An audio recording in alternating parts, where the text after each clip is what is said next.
The genesis of this was an idea we had several years ago about the value of telling the story from an adult perspective through the eyes of the grown-up Christopher Robin and figuring out what were the value of these characters now in adulthood. Of course, it was my belief that these characters, Pooh and friends, are as relevant to us as adults as they are to kids. So it was a fun idea, I thought, to be able to tell the story through his perspective. I think people can expect to find something that is simultaneously very authentic to who these characters are, and that they will be rewarded in terms of what they expect, but also they'll find something new because we're able to tell it through a new lens. Can you talk a little bit about the qualities that particularly Haley and Ewan have as performers that made them such a great lens to tell this story through? Yeah, I think that they're both, first of all, just tremendous actors, and I think that they brought this tremendous passion to their roles. For Ewan, who had the task of both showing the world-weary middle-aged Christopher Robin, who'd been saddled with much responsibility and distractions, we needed to be able to see that and feel for him. We also needed to see the joys of childhood as they returned to him through the course of the story. And so both of those qualities were really important, and he was amazing at bringing both of those things to light. Talk a little bit about the visual style of the characters that we see in this film and the importance of bringing, I guess, Jim back as well as the voice of Winnie.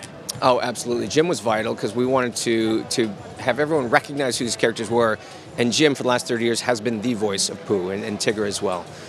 So that was vital for us to bring him back. The look of the characters is very much inspired by who Pooh was. Originally, this was a stuffed bear that sat on the bed of a young boy. And we saw those beautiful illustrations by Shepard in the original books, and then we saw that wonderful interpretation in Disney animation. And so the idea to bring a photoreal version of that vintage teddy bear to life was a really fun idea, and we wanted to create something that you felt was both familiar but also very authentic to what a real stuffed animal is. I really love a moment where Christopher Robin is essentially apologizing to Pooh for the things that he thinks he's falling short with, and that Pooh is there with the ultimate level of acceptance, and that Christopher is able to let go of a lot of things that might have been burdening him. And for me, it was a very cathartic moment and a beautiful and emotional moment. Of course, fans will love to see these characters back on the biggest screen possible. The question they'll obviously have is, are there going to be more adventures like this? Do you think that this is a self-contained adventure, or is it something that could have sequels if it goes the way we hope it will? I think, first of all, that we were, the importance was to make this film the best it could be. I think that Winnie the Pooh has been a character who's lived for generations, and I have no reason to believe that there won't be more stories from Winnie the Pooh. Fans are also very excited about your next project, Lady and the Tramp, for many people a firm childhood favourite. What can they expect from this new big screen version of that story? Well, again, we're going to be so loyal because we respect the source material so much. But we also, in telling that story in a live-action context, find that there's ways sometimes to sort of deepen a theme or to make sure that it feels as relevant for today's audience as it would have felt in 1955. So we feel like that's our task, and it's a tremendous responsibility, but one that we really relish having.